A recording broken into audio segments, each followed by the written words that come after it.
ఉన్న బంగారాన్ని విడిపించి ఆ రోజు ఆన్లైన్ రేటుకే మేము కొంటాం. Sharma gold company.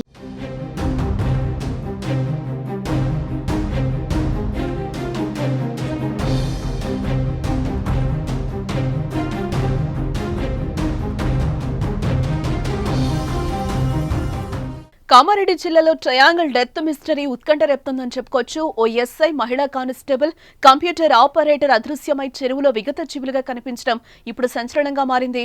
అసలు ఎస్ఐ, కానిస్టేబుల్, కంప్యూటర్ ఆపరేటర్ మధ్య ఏం జరిగింది? వారు ఆత్మహత్య చేసుకున్నారా? హత్య జరిగిందా? దీని వెనుక మిస్టరీ ఏంటన్నది అంతు చిక్కడం లేదు.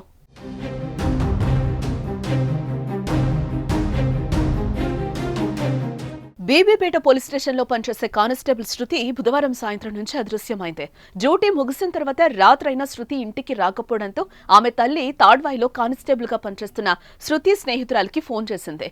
తన కుమార్తె ఇంకా ఇంటికి రాలేదని, ఫోన్ చేస్తే స్విచ్ ఆఫ్ వస్తోందని చెప్పింది. కొద్దిసేపటి తర్వాత శృతి స్నేహితురాలు పోలీస్ స్టేషన్ కు వెళ్లి సమాచారం ఇవ్వాలని సూచించింది. దీంతో శృతి తల్లి పోలీసు అధికారుల దృష్టికి విషయం తీసుకెళ్లారు. అప్రమత్తమైన పోలీసులు శృతి ఫోన్ లొకేషన్ ట్రేస్ చేశారు. 44వ జాతీయ రహదారి వెంబడి ఉన్న అడ్లూరు ఎల్లారెడ్డి పెద్ద చెరువు వద్ద ఫోన్ సిగ్నల్స్ ఉన్నట్లుగా గుర్తించారు.